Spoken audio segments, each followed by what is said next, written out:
And I can imagine that a lot of drivers are maybe worried about traveling with this gas in a huge tank. They maybe have the feeling that it's traveling with a bomb. How can you put their minds at ease? Now, what happens if I take a cigarette? It is lit. You can see that the smoke is coming out of it there. Now, let's put it into the liquid gas here. Heat's coming into it. Now, looks like it's still burning, doesn't it? Yeah, it looks like smoke. So, let's see if it still works.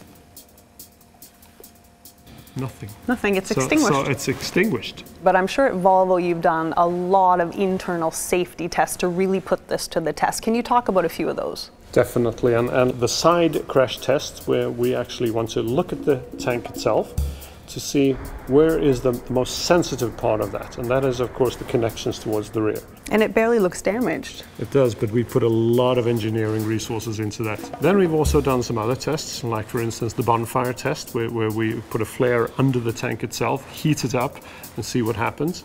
That sounds scary.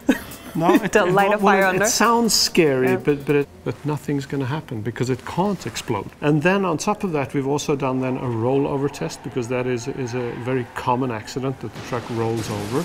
And there we made sure that the tank doesn't hit the ground before the truck. It works very well there too. Would you say that this type of gas is really one of the safest of the common fuels out there today? Well, looking at the track record of LNG, it is showing that it is a very safe fuel. That was Carl-Johan Almqvist, Safety Director of Volvo Trucks, debunking the safety myths of liquefied natural gas, or LNG. LNG is one of the major fuel alternatives that have emerged for long-haul transportation. Natural gas is a suitable transport fuel either in its compressed form, called CNG, or liquefied form, LNG, and it has a volumetric energy density that makes it viable for use in trucks. Natural gas fuels are less toxic than gasoline and diesel, and engines running on natural gas emit less noise than those running on diesel. There seems to be a better alternative, hydrogen, the ideal and the most abundant element in the universe. Which among these alternative fuels, LNG or hydrogen, will replace diesel for long-haul transportation in the future? I'm Dennis Daniel, and you're watching PME Heavy Metal on Construction Week. The majority of leading truck manufacturers are investing in LNG technology. Volvo Trucks recently launched its Euro 6 gas-powered trucks that offer fuel efficiency and performance on par with that of diesel-driven trucks.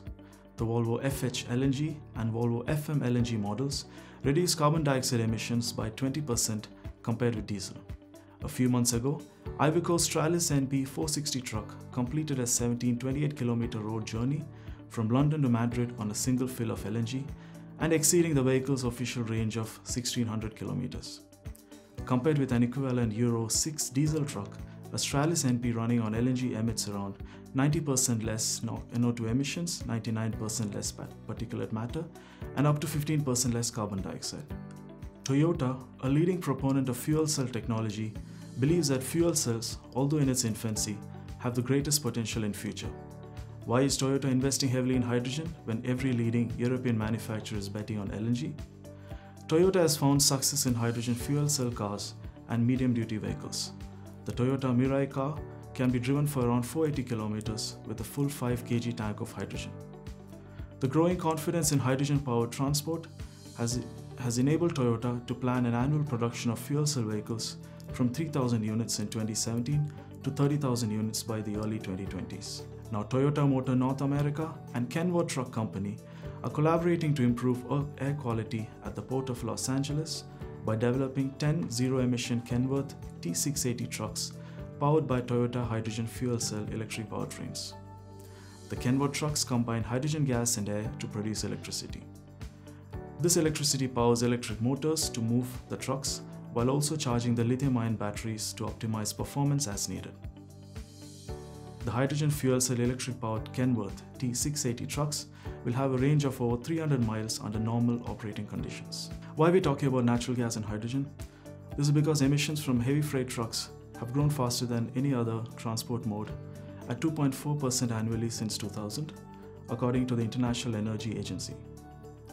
Trucks account for more than 90% of the growth in energy consumption, and buses account for the rest.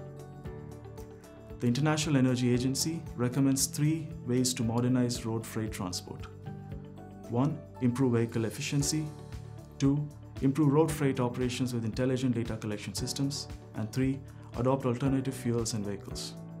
Natural gas, biofuels, electricity and hydrogen are the main alternatives to oil, but so far they play a minor role in supplying energy to road freight vehicles. Which of these alternative fuels do you think will drive the future of long-haul transportation? Leave your comments below and don't forget to subscribe to the Construction Week YouTube channel. See you again next week.